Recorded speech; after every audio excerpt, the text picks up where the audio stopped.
All right, everybody, welcome to the Come to Listen podcast. I'm Roger, your host for this show, and today we're talking with Josh Haight. Man, happy to be here. Thank you for coming. Yeah, absolutely, man. Absolutely. This is going to be a great conversation about God, faith, as well as just other areas of your life, my own life, things like that. Love it. I think the best first place to start, catch us up on, what's your journey been with the Lord. And that can go all the way back to day one. It can be, what it is now. Yeah. I was just at a retreat a couple weeks ago, and we spent a solid day in one of our sessions doing story work, so like starting at the very beginning of our journey and like to where we are right now, and unearthing all sorts of stuff and talking about themes of God throughout that and things that we experienced and what do we believe in light of those things. And it was all just incredible work. And I also just went to bed exhausted and like raw thinking about all of our stories. So probably not worth going all the way to the very beginning. But, I would say growing up, church was a thing. Like we would go on a fairly consistent basis. But I think church stayed at church. There wasn't really a whole lot of indication that like faith or hope, the things that Jesus gives us, there wasn't a whole lot of evidence that was relevant to like our everyday life as a family, if that makes sense. It wasn't until about high school. I grew up in a divorced home, ended up switching custody in high school, long story there, and got plugged in with my mom and my stepdad and siblings that they had, and they were plugged into a church in the community. And it was there that I really began to understand what it meant to live what we might call like a fully devoted life unto the Lord. I grew up a very angry kid through a variety of life circumstances, ended up making tons of bad decisions. And when I landed in this new space, I interacted with this guy. His name is Don. He's the youth pastor at this church they were attending. And Don showed me what a fully devoted life looked like. So he's the youth pastor. So obviously you're assuming like this guy loves Jesus. I'm not sure I'm interested necessarily in that, but like, great, good for you. But then he started like inviting me to his home, and I'd watch him be like a husband to his wife and a dad to his kids and like friends to his neighbors. And you just got to see this full orbed sense of something about this guy is different, not just in this context, but in this whole thing, like this whole life that he's living. And that became really appealing to me. There was this sense of like coherence throughout his life, this sense of confidence and identity, this sense of purpose and value, all those things that like, especially as a high school kid, you're just longing for, and you're getting to see it play out. And so I think high school was the time for me when faith really began to matter. And kind of backtrack a little bit, when I was in middle school, my mom and stepdad, I would visit them every other weekend. They were the youth leaders at this tiny church they were going to at the time, and they showed Passion of the Christ at this youth lock-in, which was like, as a now veteran youth pastor, I'm like, that's a terrible idea. But I remember watching that movie and was like, well, I guess like if he would do that for me, then like I accept, right? And so the way I tell my story is like in middle school was when I decided to accept Jesus as Savior. It wasn't until high school that Jesus became King, and there was a sense of like lordship and a sense of surrender, a sense of this life is not mine, but it's actually His. The language of Paul, it's no longer I who lives, but Christ who lives in me. It wasn't really until then that became a reality for me. And so anyway, this is already taking too long, but in high school, man. We got all the trying time to figure out what comes after that. School was not really like college was not really a desire for me. And so I was like, I'm just going to join the Marines. And for me, that was really a sense of like, I'm just going to prove to everyone who's ever doubted me that like, I can do this. I can do hard things, right? Well, long story short, I'm getting rejected from the Marines because of this like fluke inhaler prescription thing. It was like this, anyway, super weird. And so they're like, hey, you've been medically denied. You're red flagged for a couple of years. Like, if you want to try again, you can go to another branch or just like wait. And I was devastated. I was like, this was supposed to be like my life. This is what I was going to do. And so my whole world theoretically collapses in that moment. Looking back on it, like as an adult now, you're like, it wasn't the end of the world, but as a high school senior, it felt like the end of the world. And so trying to figure out what comes next. And I was like, maybe I'll just go be a gym teacher. Like, why not? Like I love activity. I love sports. I love playing, whatever. So let's go be a gym teacher. And I was like, but I don't really like school. And so I don't know if I want to work in a school for the rest of my life either. So I remember Don was still at the church. And so circled back with him and I was like, hey, I had this brilliant idea. I was thinking about a gym teacher, but like, I don't really love school, but like a youth pastor is kind of like a spiritual gym teacher. Like, what do you think about me being a youth pastor? And he's like, yeah, let's talk about that. And I remember being met with just like what do you mean? Let's talk about that. Like, we're tight. You've seen me. Like, just give it a thumbs up and like, let's go for it. And again, looking back on it with such gratitude, it's just a guy who is so wise and so patient and trusts that like ultimately God's plan is going to prevail. And our job is to like listen and be attentive and then step as he leads us. And so for the next year or so, he really just like was intentionally identifying, like, do I sense a call to ministry in this kid? And I think he took that seriously. And so over the next year or so, he transitioned to a new role at the church. Another guy comes in, each of them spending some time with me, looking at my life and going, yeah, we think this is something you ought to go pursue. So I applied to Moody Bible Institute, and that was really like a Gideon moment for me. It was like, I have no business getting into this school. My grades are not what they need to be for this. I'm a relatively new Christian, but we're going to try and we'll see what happens. And so applied, got accepted, and went there for a few years. And I would describe my time there as some of the best and some of the most toxic years of my life, right? There was this sense of community, learning all sorts of incredible stuff. But as I'm learning those things, I'm not conscious in that moment to like how much pride is welling up in me that like, man, I took one Old Testament survey class and now I think I'm like the best pastor to ever walk the earth, which is pretty typical for most Bible college kids. And so there was some sense of like, well, this is just normal, right, to have this. So I took some time off from school to make some more money, ended up moving back into my parents' house. And it was like this convergence. I think God really, was gracious in this season to soften me, even though it created some havoc in our family. So I get back home as this like prideful kid who's now got 2 years and X number of classes under his belt in Bible school. And it coincides with my parents' like dark night of the soul, this season of life where they're just mad at God for a number of things. Feeling like he's abandoned them, ignoring them, not coming to rescue, those kinds of things. And so here I come as like, Superman, right? And like rebuking things in them and like challenging them and just being like, theologically, nothing I was saying was necessarily inaccurate. Maybe not perfect, but not, it wasn't heresy, but it just lacked pastoral empathy. It lacked care. It lacked a sense of like compassion and listening.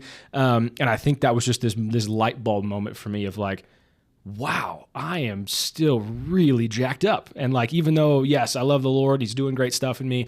I think that was a season of him just needing to soften my heart to people, that like Jesus wasn't just this like great leader, great teacher, savior of the world. Like he was compelled to all of those things because of the love that he had for people. And I was like, man, I want to be that kind of leader, right? I want to be that kind of pastor, somebody who, has got stuff to say and is wise and whatever, but like, I want ultimately for people to know that when they sit with me, like they matter.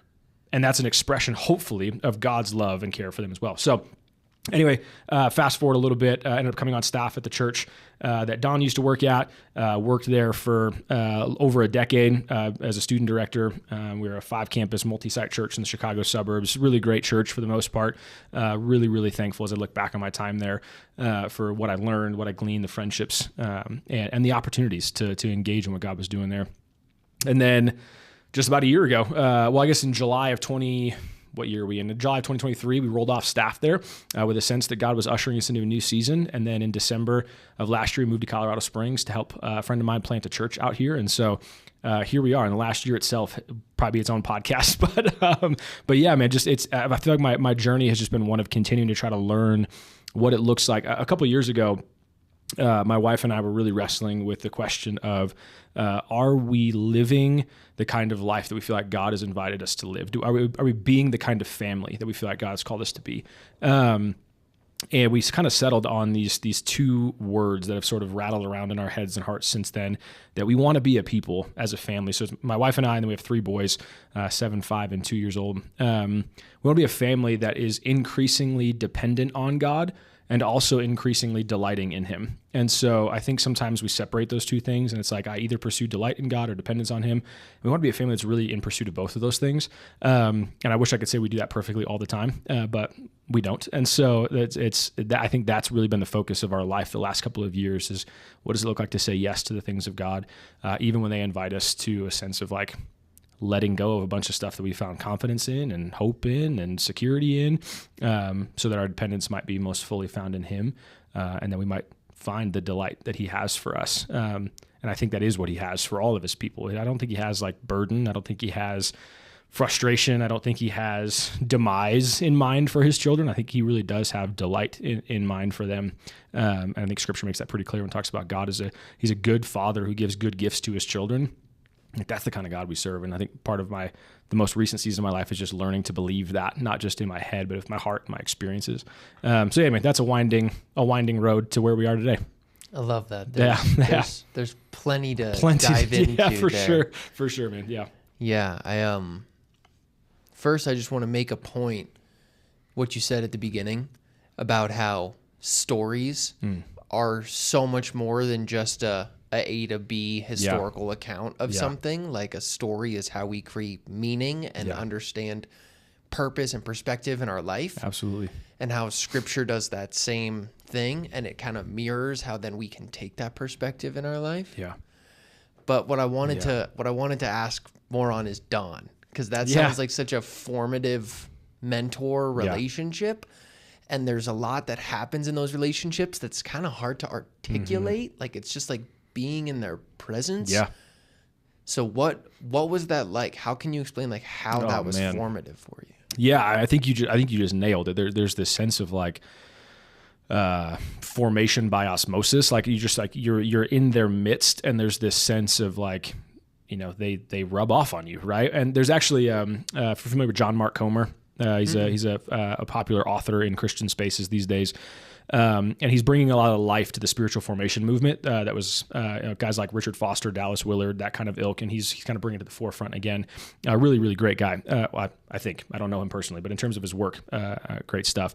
Anyway, he talks about this Hebrew sort of idiom that they would apply to people who would commit to following around a rabbi. And the idiom goes something like, "May you be covered in the dust of your rabbi." The idea is that you walk so closely with your rabbi that quite literally they're kicking dust up on you, but more than just the dust of the road, that like the dust of their life might become part of who you are, right? Mm-hmm. And I think that I would have never used that language as a high school student to like describe that relationship with Don, right? But fast forward however many years later, and you go, I think that's what was happening. It was not just like, hey, I'm hanging out with Don on Wednesday nights at our high school youth group, or I'm serving next to Don on Thursday nights at our middle school youth group. There were literally weeks where it'd be, I'm done at school, I'm going to get to the church, I'm going to hang out in his office, and I'm going to do homework while he does whatever he does. Right. And we're just there. And eventually it would like turn into he and I are both extroverts. So like, of course, none of our work got done, and we would just start talking about life and whatever. But we would talk about anything and everything from the games that we were going to do in youth group that night. I remember one week we had, this is like totally not allowed anymore, but just this one game we did where we had 3 people up on stage. Each of them had to take a sock off, put it over a bottle of Gatorade, pass it to the person to their left, and then drink it as fast as they could.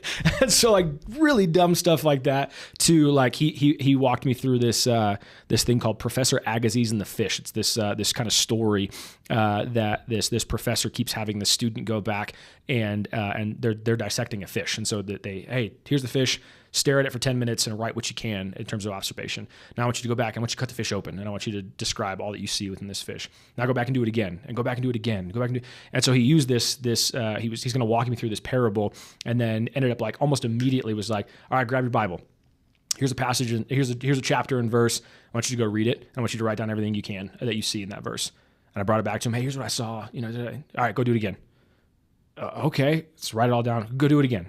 Okay. So like, and that sounds like this sort of like Bible study technique, and sure it is, but I think for me, what that awakened in me was the sense that like the Word of God is this like infinite well that like we can keep going back to it. So like, again, from drinking Gatorade through someone else's sock to like understand or exploring, being willing to dive into like the depth of who God is, like that was the impact of Don to me. And again, I got to see that not just in his office or in the context of the church, but watching him like live in light of those kinds of things, like always being fun, excited, whatever kind of guy, but also like deeply, profoundly in love with the things of God and the person of God in such a way that like compelled him to, this dude was like a hyper evangelist talking to people all the time, but not in like a weird way where it was like, where are you going to go if you die today? Like, that stuff's intimidating. He just did it so well. And so, yeah, you just get to see that and you go, man, like that's admirable, right? That's desirable. But more than any of those things, like that's accessible. Right? Like, I think sometimes I love sports. And I love the stage of life that my oldest is in. He's 7. He's playing football, and he wants to emulate everything he sees these football players do. And it's easy for me as a dad to be like, well, yeah, but like I know your genes.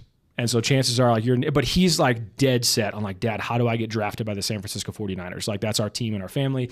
And I'm like, of course I'm not being like, you're not going to, right? But it's just like in my head, it's like, buddy, that's inaccessible, right? That's never going to be us, right? And I think sometimes we write that kind of stuff off, but when you get to live life alongside of someone else that you admire, that you look up to, and they actually feel accessible, then there's like a hope in that. There's a sense of like, oh man, like I can have whatever that guy's got because he's just kind of an average human being, right? He's not a superstar. He's not a celebrity. He's not whatever. Like our lives actually intersect. And I think, again, you could just go down. I mean, so many rabbit trails we could go down here, but I think that was the beauty of his life, was that he lived a genuine, he's still alive, lived a genuine life that was admirable and accessible. And as a high school student, I thought, I want to be like Don, and chances are I could be, right? So yeah, I mean, I'm so thankful for him and just his impact and the relationship. Yeah, that was, like you said, formative in ways that I'm still unpacking and still like, oh man, I remember this thing, and those sort of light bulb moments thinking back on that. So really grateful for him. Yeah. Yeah. And I feel like as you're talking about that, there's so many similarities to our relationship with Jesus. Yeah. Because on one hand, he came here for that human experience. Yeah. And so he did show us like so many ways that we can live. Yeah. Now, I'm not saying we can do, well, I mean, he does say we can do amazing miracles. Totally. And there's a whole book in the Bible on that, right? But just the way he would relate. And like you said it earlier about being able to be so compassionate and heart-centered and being present and like caring so much for people. And I feel like as we see mentors in our life that have picked those things up, we're seeing the mentor, but we're also seeing God totally in them. Totally, man. Yeah, I think in the last handful of years have really spent some time just reflecting on what it means to be image bearers of God. And I remember I preached a series on this at one of our summer camps at the church I used to work at. And just this idea that, when in Genesis, when God creates the whole world, he creates everything according to its kind, right? Trees like trees, plants like plants, fish like fish. Then he gets to human, and he creates them according to him, right? According to his own image, right? The first thing in all of creation that's not created to reflect itself, right? We are meant, and that language of in his image, there's a handful of different ways that can be sort of translated or interpreted, from like the stamping of a coin. So like we have, obviously in America, we got coins with people's faces all over them, and some of us know who they are, some of us don't, right? But you look at and there's an imprint of sorts on there, or idea of a statue, right? A statue is not the person itself. So again, used to live in the Chicago area. You go outside the United Center where the Bulls used to play, and there's a statue of Michael Jordan, and we'd all take pictures with it. We all know it's not Michael, but like it represents as an icon of Michael, right? Another translation is this idea of a mirror, that we are meant to actually mirror and reflect the God who created us. And I believe I think for me, what's sort of shifted is like Imago Dei, the sort of like fancy terminology for that, has always been a theology I've like been conscious to. Not always, sorry. In my spiritual journey, it's one that's like it's pretty foundational, right? If you just pick up a Bible and start reading it, it's one of the first things you identify is that we are created in the image of God. But I think it's easy to like categorize that as sort of a theory or a conscious notion. But then, what does it look like to actually live and believe that is experientially true of every human being that walks this earth? That like their fundamental purpose in this world is to reflect the love and the glory and the majesty of God, while recognizing none of us can do that perfectly, right? We are finite and he is not. But I think that makes it even more exciting, Roger, because then you get to like interact with people and go, man, I can't wait to see what of God is in this person. Like, is his creativity in there? Is his wisdom in there? Is his leadership, his compassion? Like what is in this person that we can like tap into and draw out, and then like, man, they get to flourish in that, and people get to be blessed in that, and God is glorified in that. And so I think there is just something really profound about that we each get to reflect God. And one of the points I made in this series was if we want to use that analogy of mirror, that language of mirror, if I'm standing on the other end of a football field and there's a bathroom mirror on one end zone and I'm in the other, chances are I can't see the reflection. Right? To really see that reflection requires proximity and intimacy, right? And so if I actually want to live in a way that reflects God in this world, it requires that I'm with him. It requires that I spend time in proximity to him, right? And so kind of coming full circle, like if I want to have those moments with Jesus that I've had with Don or that you might have had with other mentors, like it does require that like I spend time with him. But I think that transforms the spiritual disciplines from things that are just like dutiful obligations to these moments of like, I just want to be with God, right? So when I pray, when I read scripture, when I'm worshiping, when I'm gathering with other believers, when I'm doing whatever that thing is, it's not just like, well, I hope this does something to shape and form me. It's like, I'm delighting in the presence of the Father. And what's really cool is so is he.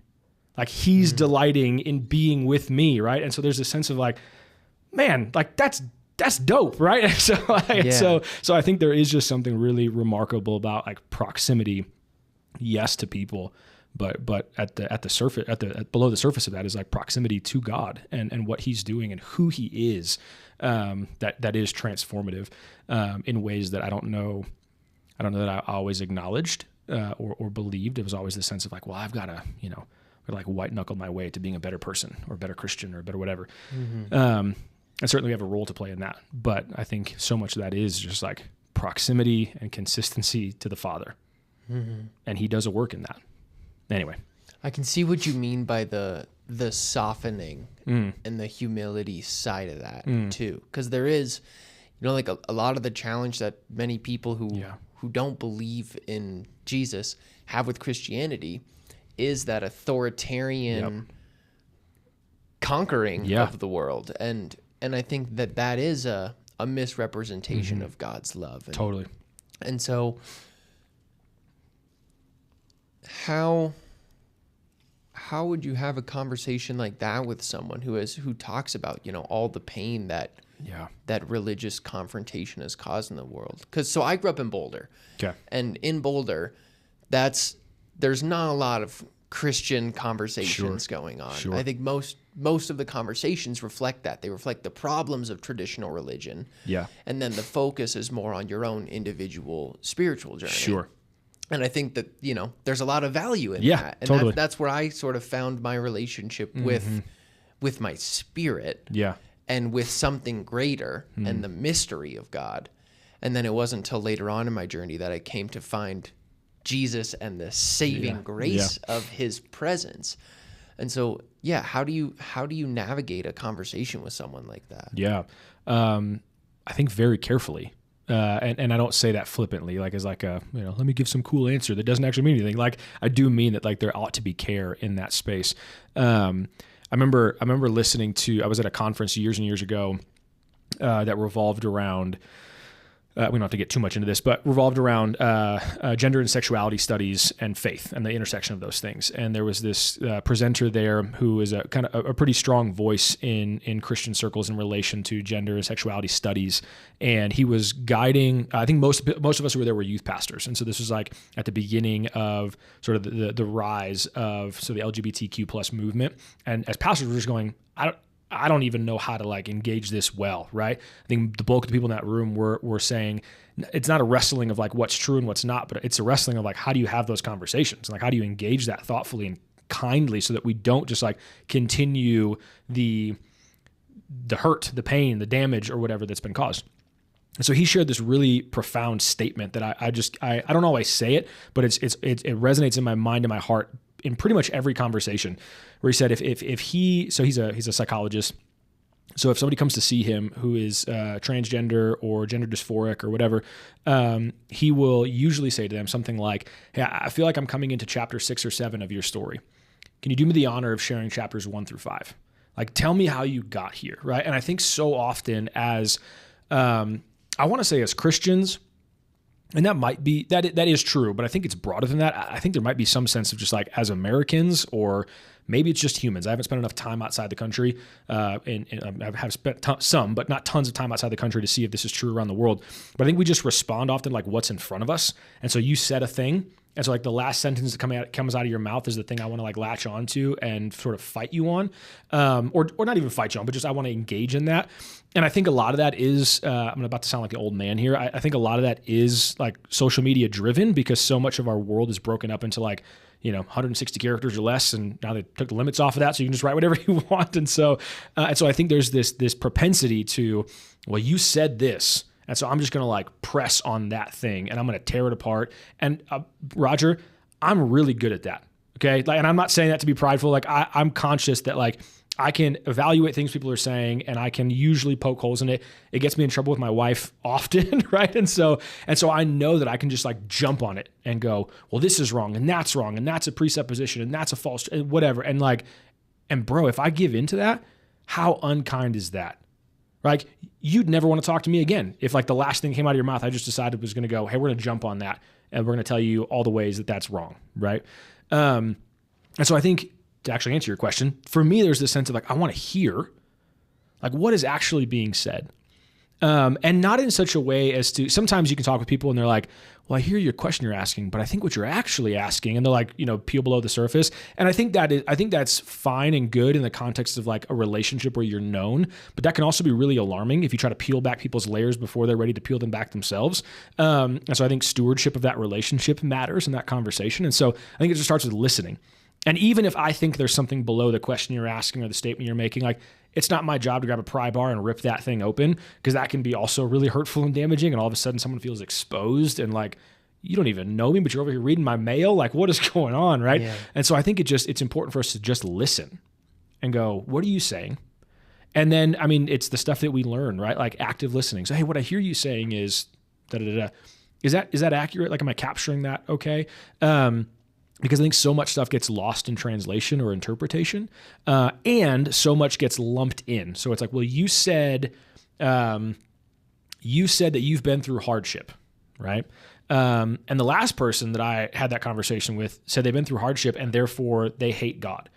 Well, you said half of that, and so I'm just going to assume the other half must be true too, right? So I'm going to import something from previous conversation or relationship or context and like, well, it's similar enough, so you guys must be in the same category, which then may dictate my response back to you.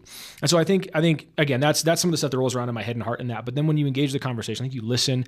You really need to ask good questions to like try to understand, not to try to back somebody into a corner, but to just, again, show compassion, show empathy, and to show you matter. Like, there's actual value in this like bag of bones here, right? It is more than that, right?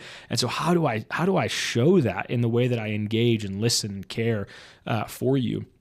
And then if somebody is saying like, hey, my struggle is with just like the brokenness of the world, right? Which tends to be a pretty common thing that people have in terms of an opposition, if you will, towards things of faith. Is to try to name first and foremost, like, God's not very pleased with this either, right? There's a whole book of the Bible called Lamentations, which revolves around like the idea of lamenting, meaning naming something as like, this is not how it's supposed to be, right? And God himself has had those, we can see it in scripture. This is not how it's supposed to be. This is not God's design and desire for the world, the brokenness, the death, the division, the despair. Like that is not the plan. When God created everything and he called it very good, this was not the way that was supposed to transpire, right? I think just naming that sometimes can be disarming for people to go, okay, like that's fair. For others, it's, well, why doesn't he just snap his fingers and do something about it? And my response to that is he sort of has, one, in the person of Jesus, who is ongoingly redeeming the world and has given the opportunity for people to respond to that, but also through like you and I. Like God gave us the mission of reconciliation. And that's this whole mission that he's on, is reconciling the world, making the world right with him again. And so like, well, there wasn't a snap of the fingers, there is this ongoing invitation that each of us has to join in reconciling, redeeming the world, not in our own strength, not because we've got it all figured out, but in obedience to Jesus. And so I think again, pointing to, I want to listen to you, I want to hear, I want to empathize and sympathize. I want to point out the fact that like, if you're brokenhearted, So is God, right? I mean, I think it's Psalm 138 talks about God being close to the brokenhearted and saving those who are crushed in spirit, right? Like that's the kind of God that I serve, that we, I think, as generally speaking, as Christians serve and love. And that's the kind of God who created whoever this person is who's feeling that way. And I want them to know that that's true. I also think that the story of, I'll end with this, the story of Jesus raising Lazarus from the dead is a really intriguing one to me. There was a season of my life where I was wrestling with the idea of whether or not as Christians we could be so hope-filled that like there's no such thing as tragedy. That like I'm always so focused on redemption and restoration that like nothing in this world would ever sort of harm or frustrate or whatever. And when I was talking this over with a pastor mentor of mine, not Don, different guy, he used this story kind of as a primer where, again, Jesus' friends go, hey, Lazarus is sick, like we need you to hurry, and Jesus lingers. Like he doesn't get out of there and like go show up. He takes his time. Shows up, Lazarus is dead, everybody's upset. And then the shortest passage in all of Scripture, Jesus wept, right? And whether or not he was weeping because he's sad that Lazarus is dead, or he's weeping because Mary and others are upset and they're sad, like he's weeping. So there's either a personal sense of loss or an empathetic sense of partnership in the grief of someone else. And then he raises Lazarus from the dead. And I think early on I read that as this like, Jesus is sad, and then all of a sudden has this like epiphany and is like, oh, well, I'll just raise him from the dead, right? It's this like sort of, I don't have to be sad anymore. But I don't think that's actually how it went. I think there was, Jesus knew what he was going to do when he showed up. And so even with the hope of resurrection for his friend, Jesus still grieved along people who were hurting, right? Knowing full well there was hope like 5 minutes from now, right? But he didn't walk in and go, don't worry, like you're fine. It's going to be fine. Guess what I can do? He entered into the pain. He entered into sorrow and to grief and to loss, even knowing I'm about to redeem this. And I think as Christians, like, we can learn something from that. Like Jesus himself entered into these things. And if, as you said a while ago, if Jesus is an example to us of what true humanity looks like, then that ought to be our response as well. I want to enter into this with you. My job is not to solve the theological conundrum of pain and loss in the world if we actually have a good and loving God. Is that something worth talking about at some point? Sure. But brother, people have been arguing about that for centuries, and no one's been satisfied. What we haven't been as willing to do is just to be with people, to do what Jesus did, and to say, yes, there is hope in this.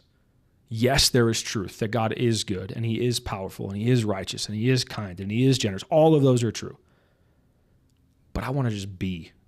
I want to sit with you and cry with you and laugh with you and let you cry all over me. Well, you know what I mean? Like, and that's okay. Mm-hmm. And I think in those moments, we get to show the character of God better than if we were just like, oh, don't, like, you've got this. It's going to be fine, right? Or just dismiss it. Well, just don't forget, God's always good. Thanks, I guess, right? You know what I mean? And so, yeah, man, I think that's my hope and my heart in those conversations. And hopefully that in and of itself is at least cutting against, to some degree, the damage that has been caused in the name of God throughout years and years of the history of the church. Because I don't believe that all of that reflects God well. And am I going to solve all of that today? No, right? I'm one human being. Is there anything I can do that sort of makes that better? No, not really. But I can change, hopefully, this one person's interaction and sense of who God is in this particular moment. And if that can be beneficial, that'd be awesome. Mm-hmm. Yeah. I think. Yeah, I feel like, and there's so much in there. Yeah. The idea that, I can't remember the scripture, but it's basically like, his ways are not the ways of the earth. Yeah. His ways are higher. There are things that we can't see in our imperfect, perfect human nature. Like, this is part of how it's built in a way that we can't see. Yeah. Do you listen to Jordan Peterson at all? Yeah. So I've listened to a lot of him lately. Sure. And I love the depth of thought that he super smart guy brings to everything. And like, he really tries to get to the core of some of these ideas. Mm-hmm. And one of them, on the topic of pain and suffering and evil in the world. Before I go to that, the one thing I wanted to say in terms of like those hard conversations too is understanding that we're all imperfect. Totally. And so it's like, you're messed up, I'm messed up, this whole thing's kind of messed up. Yeah. Let's be with each other and work. Let's be messed up together and try to grow. Yeah, sure. And point towards the Spirit and see if we can orient that direction through this. But one of the things he talks about is, a lot of times this conversation around the evil in the world and yet an all-powerful God is framed as suffering is bad and just peace and ease is good, like utility or happiness. Or whatever. Yeah. And he offers the idea that the hero's journey, the suffering and the perseverance and what happens in us through that is more of what God cares about, like how we grow. Like, think about it like with your kids, right? Yeah. You don't just want to bubble wrap their world. Sure. You want them to have formative experiences that bring them closer to God in their own life and those struggles. And I do think while God is not trying to put us in undue suffering, and there is a nature of our own free will that's contributed to all of that, he wants to meet us in those moments with other people that are also here to now support us in those moments and mourn with us, because that is where we come so near and dear and close to him. Yeah. I mean, I think you're totally right. I think there's always a tension when we talk about things like suffering, because there's different camps of theology on that. Where like, well, if Genesis 3 never happened, was suffering ever going to be a part of the human existence? I just don't know that there's any way for us to like answer that question. There's just not enough in the first 2 chapters of our Bible to know that. I know like work was a part of creation. And so like in so much as work is toilsome and difficult, then that maybe brings about suffering. So again, there's really no total, at least for me, not total clarity on that. I think if we look to the beginnings of the new heavens and new earth, and we talk about like the all pain, all tears, like all that stuff is gone, that gives us some sense of what the world may have looked like had Genesis 3 not happened. And so I think there becomes a wrestling point of like, what is the purpose of suffering, and how much of this is part of God's design at the very beginning and whatever. However, I think ultimately, again, I feel like we used to have these things at school. Sorry, rabbit trail here. We used to have these things at Moody. We called them dark rooms. And so I lived on a floor with 50 other guys. And we would, as many as could fit or wanted to be, we just pile into one person's room and turn all the lights off and just have like theological discussion. Right. And the point was, and we all knew each other's voices, but the point was like, we're going to dark the room out, one, because it just feels ominous and cool or whatever, bunch of dorks. And so, but also like we don't need to see the faces, and it's not about the person. Like, let's just hear and let's just engage. And so like conversations like that are great for like dark room sessions of like, hey, what would the world have been like if Eve and Adam never ate the apple, right? Or whatever the fruit was, the pomegranate, who knows? I don't know. Right. But here's what I do see is that in the midst of suffering, to your point, God is present with us. And also, like Hebrews makes it pretty clear that we have a high priest who can empathize or sympathize with us in our journey because Jesus himself suffered, right? And so it isn't just this like invitation into a thing and God's like, hey, I hope it goes okay for you. It's like, I did it.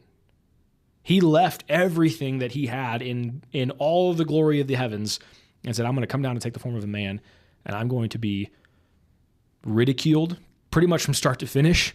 Right? I'm going to be rejected by people in my hometown. Like, that stinks, right? Imagine going back to your hometown, people being like, oh, that Roger guy, right? Like, so yeah, that's another one Jordan lays out. He says, not only is it death, death, right? It's a premature death. Yep. He's in his early 30s, whole life ahead of him. It's a premature death where you're being hated by the people who you grew up with and the people who you're here to serve and love and care for. Totally. And now it's one where he's made to be alone in that space as well. Yeah. And so it's just like there's and he lays out a couple more, but there's all these layers to show that what God is writing in that story, the same way he writes in our own lives, is to show us there's this pinnacle of suffering. Yeah.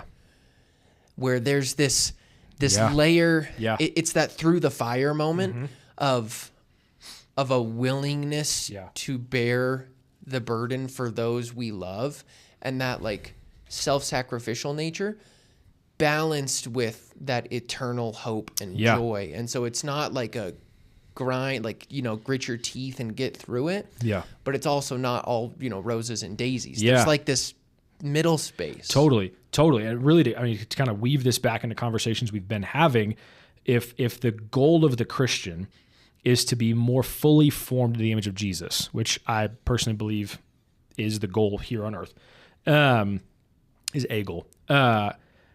That does include suffering. Like one of the names for Jesus is the suffering servant, right? And so, yes, I want to be formed into the image of Jesus in terms of like joy and peace and generosity. And I want to be able to say, I also want to be formed in the image of Jesus in terms of suffering, right? Do I actually want that? Not always, right? It's a tough prayer. That's a tough prayer. Totally, man. Totally. And I'm even like careful to say it out loud because I'm like, I hope you don't hear that up there, right? Yeah. So within what we can handle.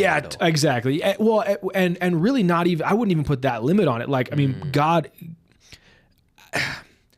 I think that phraseology, like I think I know what people mean when they say that, but I will say that's something that like hangs me up sometimes because I look at like Paul's life. I think it's in 2 Corinthians 9. Paul's like, hey, I got this thorn in the flesh. Like, could you do something about it? And God's like, my grace is sufficient for you. My power is made perfect in your weakness. And so the limit to Paul's suffering is not him. The limit to Paul's suffering is God, as much as he can handle. Because God's saying, my grace is sufficient. Paul, yours has run out. You've got no strength left. You've got nothing left to sort of rescue, redeem, fix this thing. But I've got you. And I think, and you were just saying that a little while ago, like that is the hope in our suffering. It is not a guarantee that I will make it out, but that God's got this, right?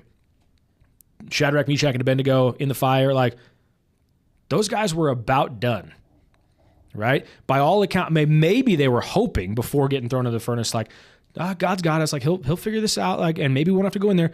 They got all the way into the fire, right? Before God was like, here I am, in an obvious sort of recognizable way. Mm-hmm. Daniel in the lion's den, same thing.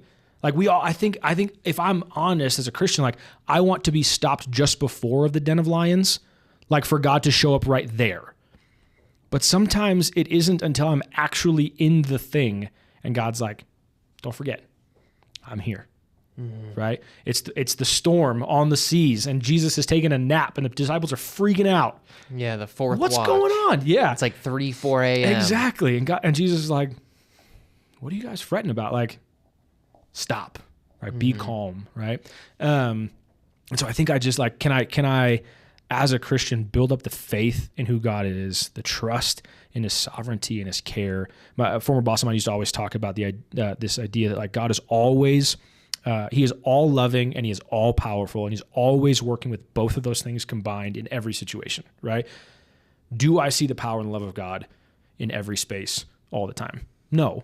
Do I want to? Yes. And I think that makes me more willing to walk into lions' dens or into fiery furnaces or into whatever seasons of unemployment and seasons of difficulty and hardship in a marriage or parenting. Like that view of God leads me into that space. And so that's where and again, I think that the language around like resilience and strength, like all that stuff is really good. And I think it's even better if we root that in like anything I have to persevere or endure or be resilient or whatever. All that is a byproduct of the goodness of God to form that in me because of who he is first. It's not just me. And I think that's what separates like Christianity from like self-help, right? It's not just about me making me better. It's about God forming him in me that it might come out more fully alive, that I might actually reflect him better. And I either resort to like a sense of like Christian sounding, tasting self-help thing or like fatalism of just like, it's all going to be terrible, right? There's no hope in this situation. And so to your point, you said this a little while ago, like how do we engage in these things with ourselves oriented to the things of God, with him, like he is my focus, right? And that's tough, man. That's not an easy thing to do, especially when pain is happening around you. But yeah, Yeah, and it's that two things there. Yeah. One, I heard it said humbling ourselves is not thinking less of ourselves, thinking of ourselves less. Yeah. That just has been Totally. resonating with me. Yeah. Because in that, it is about God. And to humble ourselves before the Lord is not to, throw ourselves in dust and sackcloth and all the things, you know what I mean? I mean, there's some of that, but it's more like... Because he doesn't do that to you. Yeah. Yeah. He's more just trying to have us think about where he is in the moments we're in and how we can live closer to him and share that with those around us. Yeah. And then the other piece that really comes to mind there, and this is another one of those where if it's not used carefully, Sure. Yeah. but it's refinement. Yeah. Totally. Like those struggles are refining. And when you meet a real one and they've been through that refining process, like Don had probably had some pretty serious refining that led to his spirit being so pure. Yeah. Yeah. You know who Francis Chan is? So he's another author, pastor. He's I really like a lot of what he has to say. Sometimes he can be a little tough, but I remember watching this video study that he was doing through the book of James, where it talks about consider it pure joy when you face trials of many kinds, right? Because the trials, these hardships, they produce, and he lists off these things. And I will admit, I don't remember if Francis Chan was just using an analogy or if he was using some sort of like language, sort of idioms and that kind of stuff from Greek. So one probably carries more weight than the other, but irregardless, this stuck with me since then. He talked about this idea of refinement. Again, trials, tribulations, hardships, creating this refinement. And he used the analogy of a silversmith. And I've never made silver. You've heard this, right? Okay, yeah. So I love this. I think it's incredible. And it unlocked this like, oh man, okay. And again, still needs to be stewarded well and like in conversation with people. But yeah, this idea of the silversmith who heats up this bowl and throws all these dirty pieces of silver in it and melts them down such that the impurities rise to the top, and he scrapes them off. And then he heats it again, and it cools, and the impurities rise, and he scrapes them off. And he does this cycle over and over and over again until he knows the silver is pure. And he knows the silver is pure when he can look down in the bowl of silver and see his own reflection, right? And like I'm getting goosebumps now with that, right? And so it's like I want that to be like a language thing and not just an analogy, because I just think it's so powerful. But like this idea that there is purpose in this, and that doesn't make it fun. Like it doesn't, right? There's nothing that I'm going to say to someone who's going through a miscarriage or a divorce or an abusive situation or trying to overcome an addiction or any of those things, and be like, hey, don't worry, isn't this fun? Don't you feel refined? Yeah, right. And be like, no, I feel terrible, right? Yeah. I feel broken. I feel melted. I feel less than what I'm supposed to be, right? That's how we feel in those moments. And so that's where I think the distinction, there's a better distinction here, that if you have any like theologians, they're gonna send you notes about this. They don't give them my email, but I think there's a distinction there between things like systematic theology and pastoral theology. Not that the theologies themselves are different, but the presentation of those things matters, right? And if I'm a theologian or I'm a professor in a Bible school, then I can use analogies like that and be like, refinement's happening in suffering. And all my Bible students can be like, yeah, this is great, and take notes on it. But if I'm sitting across the table from someone who's in deep pain, I'm not going to look at them and be like, you're becoming a clearer version of silver. And I'm like, cool, thanks, right? But that is the hope, right? And so I don't want to abandon that. I don't want to ignore that. But how we navigate that does matter. The timing of those things, the presentation of those things, right? But if you and I can sit here, and I'm making some assumptions here, but about our seasons of life that feel generally pretty positive, and I can sit and reflect on that, then man, there is joy when I can think back and go, man, that season of my life, that sucked. Sorry, I don't know if I can say that in your podcast, but that sucked, right? But I can see what God was doing through that and the purpose. Now, would I have chosen to have the end result in a different way? Surely. Right? Would I rather be a more refined version of silver and not have to be melted down and battered? Yes, obviously. But I can see purpose in that. And I think that goes back, this was years ago, we were having a conversation as a staff at the church I used to work at about our theologies of suffering. And I had this picture come to mind of the distinction between a life raft and swim lessons. right? I think as Christians, we often use our theology of suffering more as a life raft, where it's like when the waves are choppy and I'm about to go under, I hope someone throws me the donut thing off the side of the boat and rescues me. And so I'm trying to form my theology of suffering in the midst of deep suffering. And I don't think that's necessarily wrong, but it's insufficient. And so what does it look like for me to instead treat it more like swim lessons and like I'm going to get into a controlled pool and I'm going to learn the strokes of survival here? And so what does it look like when life is actually okay for me to still spend time reflecting on the nature of God, the character of God? What does it look like to navigate suffering well? Because it's actually a more controlled space for me to go, okay, what is true? What is right? What is wrong? Like all of those things, such that when I get into suffering and the waves are choppy and I'm going under, I don't have to wait for the donut to come flying in because I know what's true and I can get back to the strokes that I learned and go, okay, like, and does that save me in the midst of all that? Like not by itself by any means, but it makes it a little easier to stay above the water when I go, okay, I remember what's true. Mm-hmm. I used to tell my team that I led in Illinois, we always want to tether our emotions to what is true, right? Like emotions themselves are not bad, but emotions untethered can be super damaging, right? I'm mad about da-da-da-da because so-and-so said this. Okay, I hear you. And I'm not going to dismiss your emotions, but do you know that that's true? Right? Do you know that your interpretation of what they said is what they meant to say? Well, no, but I think that, okay, great. And you're hurt by that, and I hear you, and I'm sorry. Can we get into a room and can we clarify? Is this what you meant when you said this thing? Because that's what I'm mad about, right? Or hardship in life, and I'm freaking out, and God hates me, and he's abandoned me, he's whatever. Okay, I hear you. I'm sorry that you feel that way. And not in a patronizing, it can't be patronizing, right? But like, right. I hear you, I'm sorry. Been there. But let's look at what's actually true, right? We can feel. I don't want that to be a dismissal of feelings, right? Feelings matter, emotions matter. What I do want to do is say, is it tethered to, is it attached to something that is true and unchanging? And I think that's as we build our theology of suffering, we do that in a similar way. Like, what is true? God is good. God is loving. God is kind. He's compassionate. He's just. He's righteous. He's wrathful. He's zealous.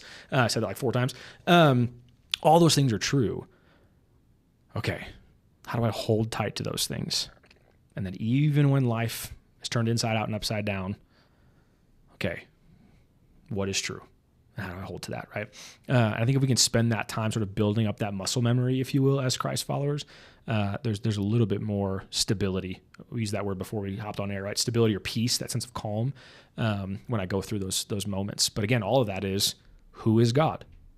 What is my view of him, right? I should know the name of this.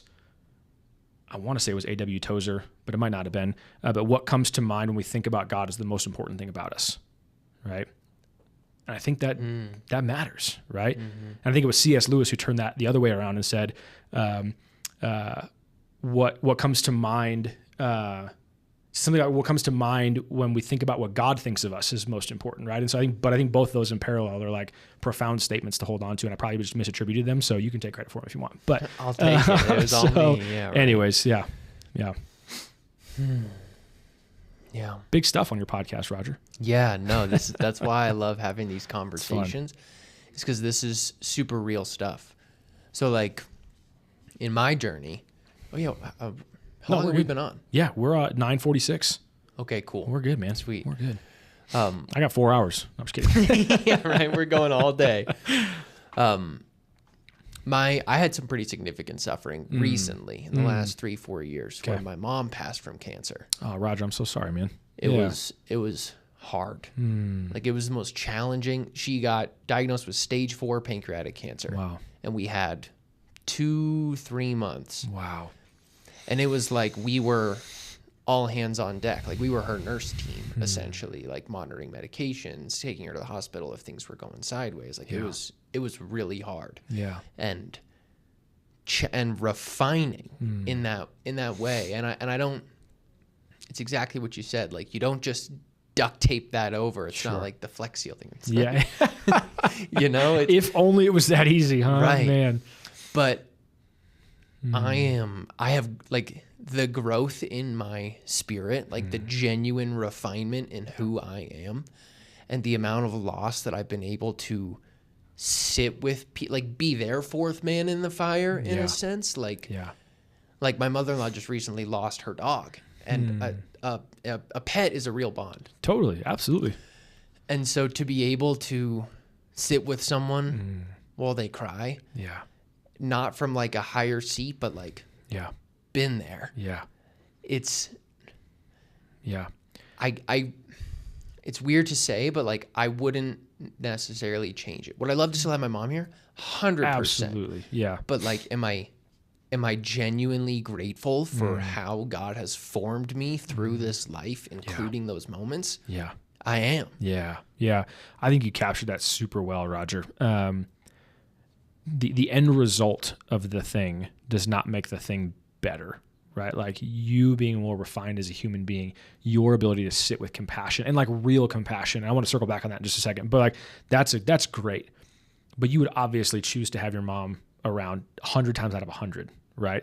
And I think sometimes the argument sort of against it's probably an unhelpful way to categorize, but the Christian view of suffering is that like, well, it just makes all the pain worth it or whatever, right?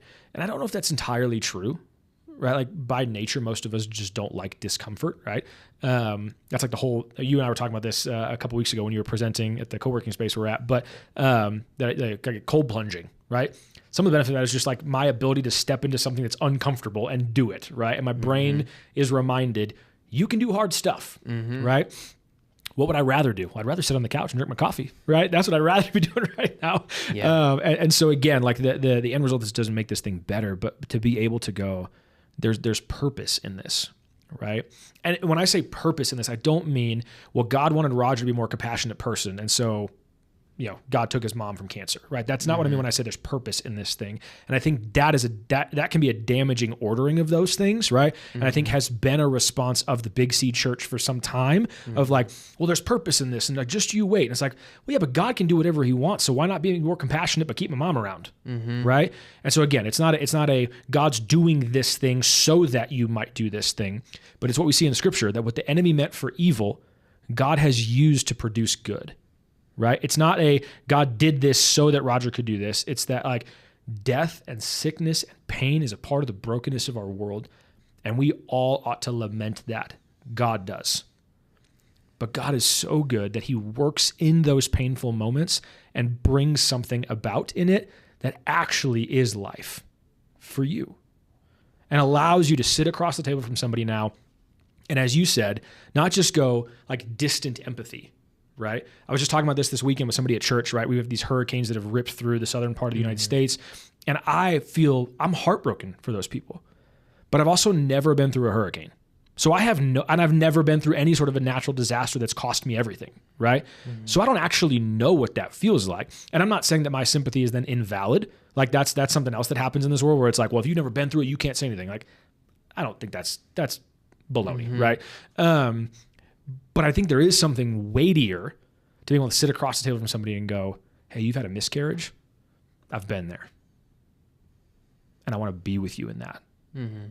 Because I can feel what you were feeling. And I'm so sorry. Yeah, like when a woman has had one and then an elder woman can be with them in that. Yeah. And we've seen it. Like we had a miscarriage between our second and third child. And just the way that like transformed my wife's heart for the ability to like engage with other women in her life then that were going through that was profound. And again, similar to your conversation about your mom, like, well, if you gave us the choice, we would choose to have that baby in our arms 10 times out of 10, 100 times out of 100. But can we see what God has done out of that hard thing and what is produced in us, which is a more fully formed image and reflection of Jesus? Yes, we can.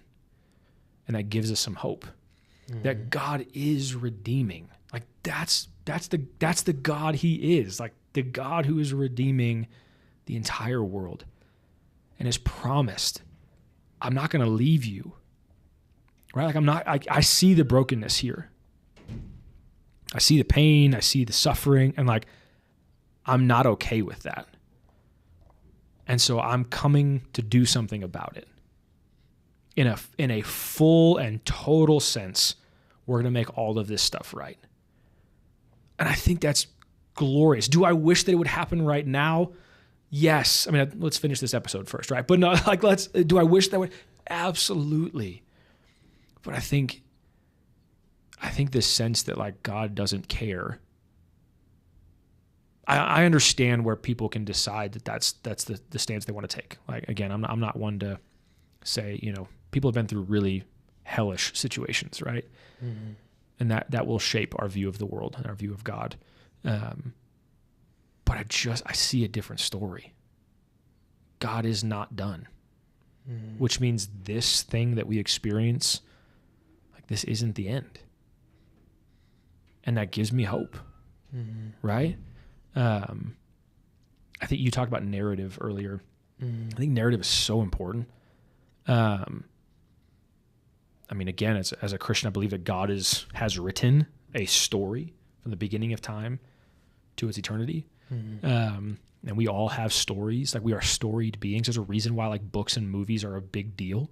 Music is like, because we want to participate in that thing, right? It's in us. It's the core of who we are. It's the core. Absolutely, man. Absolutely. And so I think oftentimes we assume an ending to this story that I just don't think is true.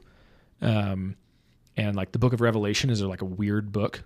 Like, I won't lie, right? But it tells us how this thing ends.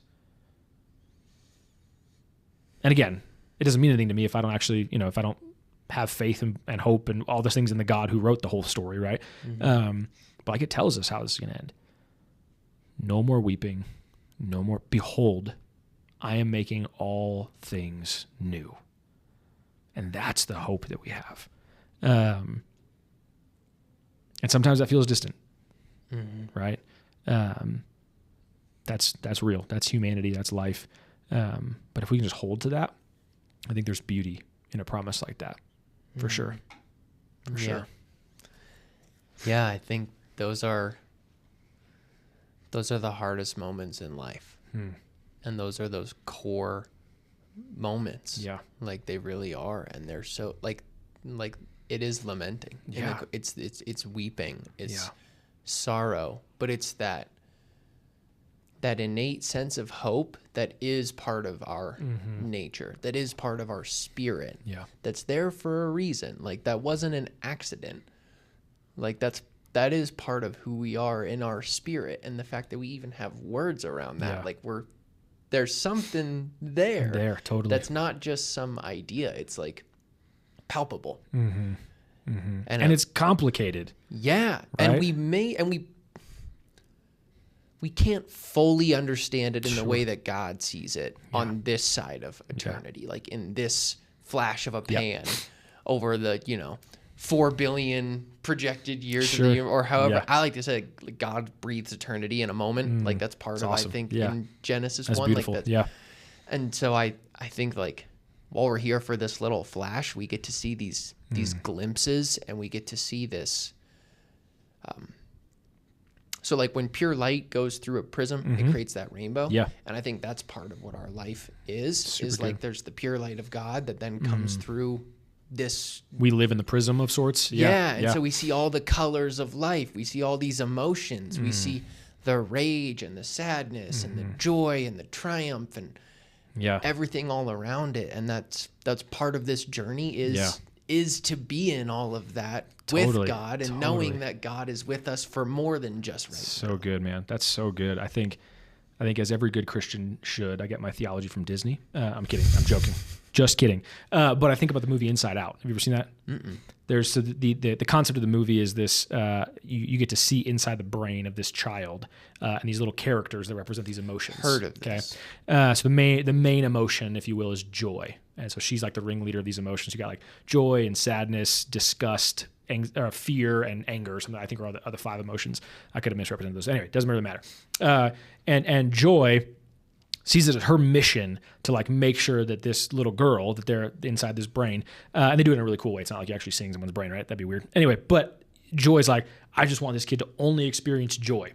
And you see her character and sadness, their character, like kind of at odds with each other of sorts. But sadness is sort of just like, like totally surrendered to joy and just like, yeah, it's fine. Like you do, like you're in charge, whatever. And the movie kind of culminates in this recognition for joy that like the feeling of one singular emotion is not the human experience, but that like some of the most beautiful parts of life is joy and sadness woven together. Right. And so there's this concept, there's like these core memories that shape this little girl as she grows up. And joy, again, is like trying to, like, at one point, sadness touches a core memory and like turns it blue instead of the yellow that's joy. And joy like freaks out. Right. Like, oh no, like don't touch it. Right. Leave it alone. And how often is that it's like, if I can just like, hey, like life is good. Right. And sometimes you meet Christians who are like that and you're like, you're so weird. Right. Like you're either like a level 10 Christian. Right. Or you're a liar, right? Or just like ignorant or whatever, right? Yeah. And again, I mean that with kindness, but like that, there's these moments of like, what? Like, how do you just like live that way all the time? That it feels disingenuous because it's inaccessible to go all the way back to the very beginning of the thing, right? Like, but to be able to walk alongside people and recognize that as humans, you've been saying that like there's this blend, there's this complexity to the human life that I think as humans we are just like, hellbent, if you will, on like, I need to figure out everything. I need to know the inner workings of everything. And I think in some sense within the confines of what it means to be human, to your point, we cannot, because there are things that are just outside of who we are. And if I could grasp the majesty and the magnificence of everything, well, then I'm no longer human. I'm something else, right? And I think that's the beginning of sin entering the world, is this sense of like, don't you want to be more than what God's allowed you to be? Like God's withholding this from you because he doesn't want you to have, right? And so there's this like reaching for something outside of the vast goodness that God has given us to try to be something more, right? And I don't mean to use that as like a, hey, don't pursue truth or don't try to explore things or understand. Like, I'm not advocating for like put blinders on and go like dig a hole somewhere in the world and like live there for the rest of your life and ignore it. Like, no, like God has not invited us to mindless, thoughtless living. I think God has invited us to a deep sense of thoughtfulness and introspection and evaluation of the world and all of those things, while also recognizing I am limited. And I don't think that's a bad thing, right? Like, there is beauty in limitation. And I think it's okay. But I think that rubs against like most of our human experience of like accumulate more and get more and do more and know more. And like, you know, are you the smartest person in the room? Avoid it. Yeah, exactly. And it's like, well, if I could, I would, but I can't. And so it's not like a fatalistic throw your hands up and just like do nothing about it. But just recognize to be human is to have limitations to my capacity. And I have to wrestle through that. But eventually, if I can just come to embrace that, I think there is something peaceful about that of sorts. And to kind of wrap it full circle. Yeah. And God is there. Amen. Because if we're in that unknown on our own, that's a tough space to be. Absolutely. And it can become cynical and all the things. And there can be peace of just like coming back to your breath and things like that. Like I do respect that. And again, totally. We don't know everything. Yeah, totally. But like to humble ourselves to the infinite nature of what's going on, to understand we can't see the whole thing because we're in it. Yeah. And then to know that there is a God who does see the whole thing and is in and through the whole thing and is in and through every fiber of us. And has woven us, like every atom, molecule, microorganism, like everything, every hair on our head, like, and even more so the complexity of our spirit, like the beauty in all this, the depth of care, to know that God is in that with us is something to find peace in. Yeah. Yeah. No, I agree, man. I don't have much to add to that. I think you've captured it. And I think, when you said, talk about coming back to your breath as like, to find peace. And I think if I'm understanding that correctly, like breathing exercises, that kind of thing that can produce peace. Is that what you were naming when you said that? Yeah, like there's people who find peace without finding God. Yeah, no, agreed. Yeah, 100%. I would argue that it's not full peace, but I do think there's glimpses of that for sure. And I think that all all of those things are meant to guide us back to God, right?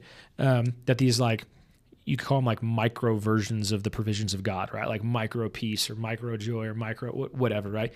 I think they're meant to be almost like Hansel and Gretel's breadcrumbs, right?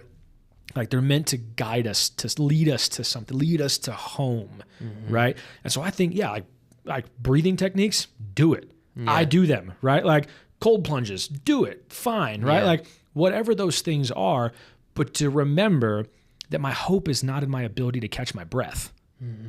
Is that a good thing to do? Totally. Are there like biochemical things that happen in my body when I do that? Absolutely.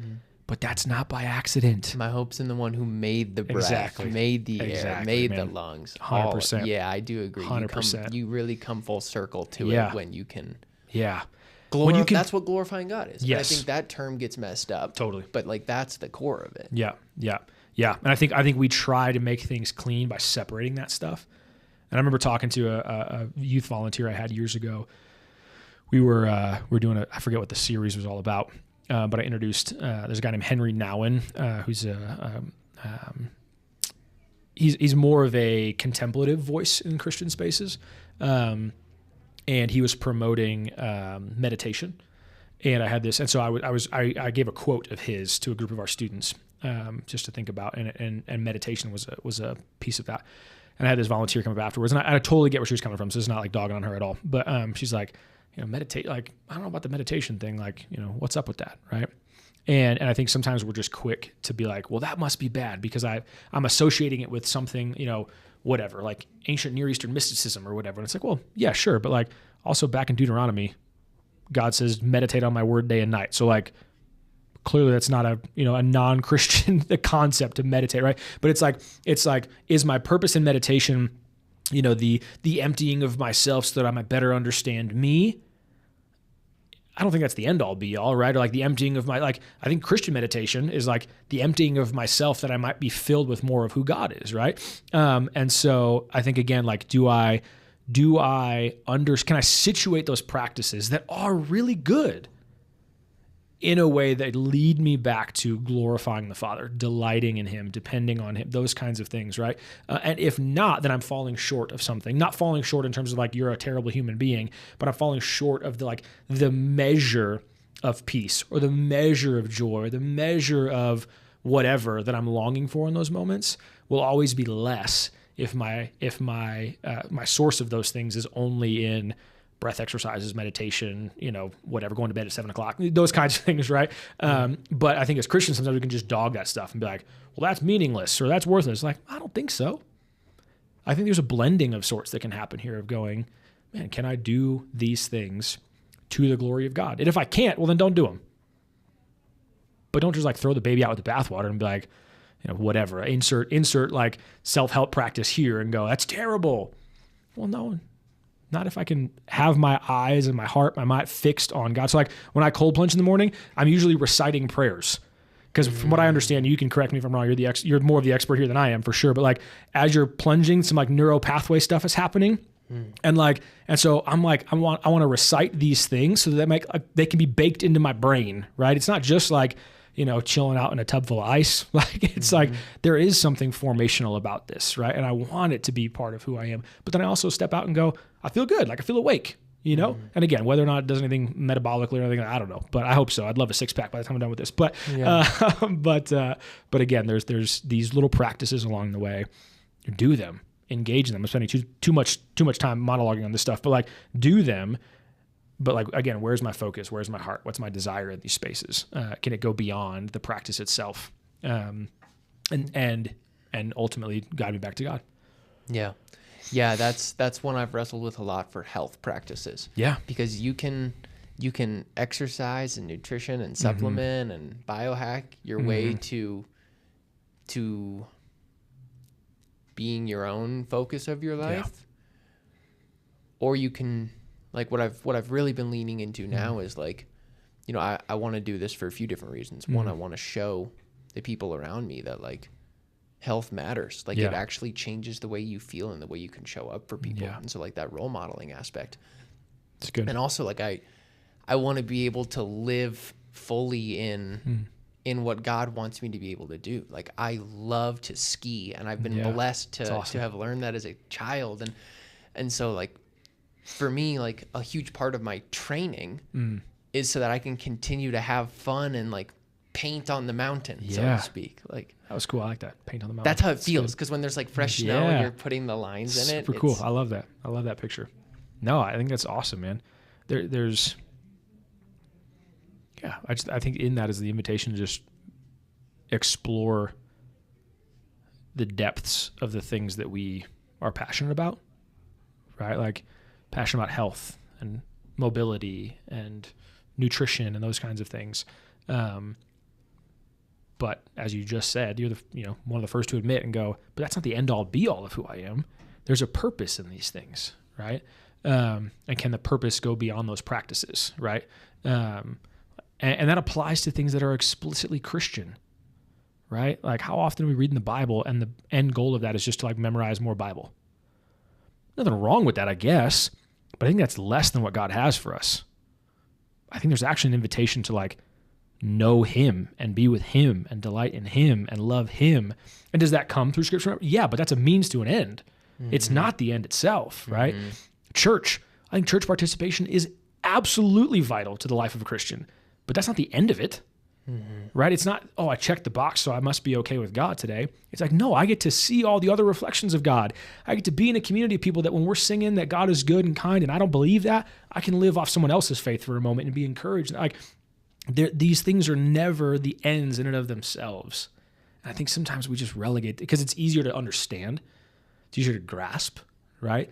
Well, if I just stretch this way or eat that way or do this Bible study or go to church that way, like, okay, it's a handhold. And we love handholds, and handholds, they're totally fine, right? But like, think about like rock climbing, right?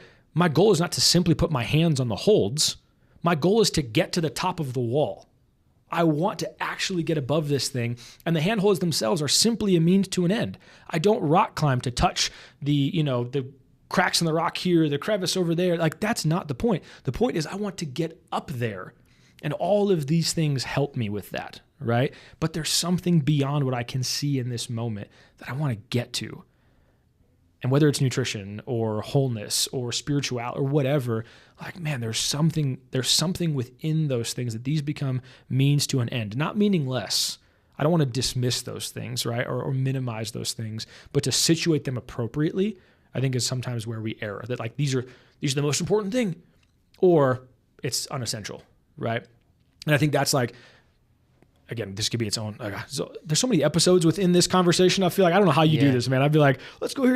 You have like a 5-hour podcast, but like, I think that becomes some of like the conversation around like church attendance within the Christian spaces. Is like, you got two camps of people that like, we never miss a service, right? Or people who are like, I never go to a service because I just don't think it's important, right? And I think like either one of those is probably a bit imbalanced, right? They're like, the bride of Christ matters. The gathering of God's people matters. Hebrews says, don't forsake the gathering together, or the assembling of people. And so like, there's clearly merit to this thing, but like the merit is not simply being in the building. And sometimes I think that's how people in this camp sort of categorize. It's like, again, we never miss. And like, even if we're on vacation, we're finding a church in the state we're in, we're going to it. It's like, okay, great. Like if that's cool for you, that's great, right? But the person over here, it's like, it's just me and God. Like, we're fine. Like, okay. I mean, again, I think we're missing something if not understanding it that way. So anyway, I just think there's more nuance and complexity to those things for sure.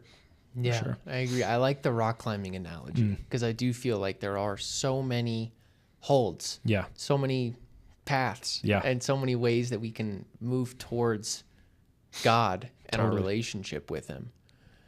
And I feel like this conversation did a good job of like exploring how to kind of navigate that journey, because it's not an easy one. It's not one where you just climb. Like sometimes you fall or you veer off and you realize you're on the wrong path, and so the ability to just like know that you're navigating and kind of have some understanding of how to navigate, I think is really helpful. Yeah. You're navigating and you're not free soloing.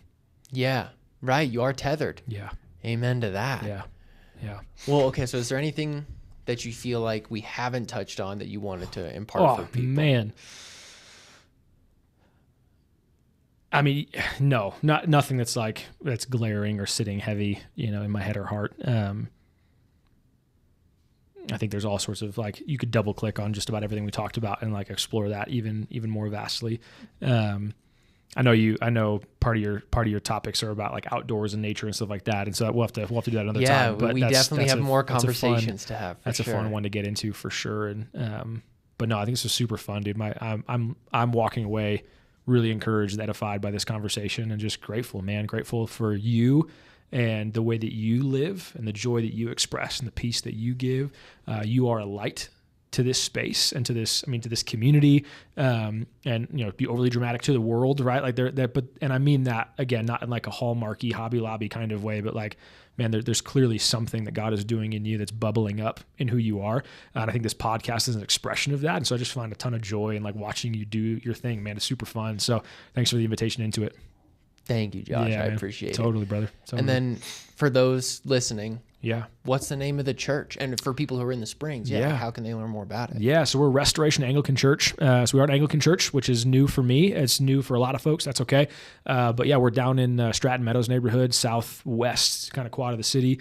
Really, really fun stuff. We're like 5 weeks old right now, so I don't know when this episode comes out, but add a few weeks to that by then. But yeah, you can go to restorationcos.org, check us out there, or you can stop by Co-Harbor in Colorado Springs as well. And I'm usually there most days. It's a co-working space. Would love to see you there and can tell you more about it or get you some coffee, or you get to see Roger too. So that's super fun. Absolutely. Yeah. Thanks, bro. Thank you, Josh. Yeah, my pleasure. And thank you all for tuning in to the Come to Listen podcast. God bless you.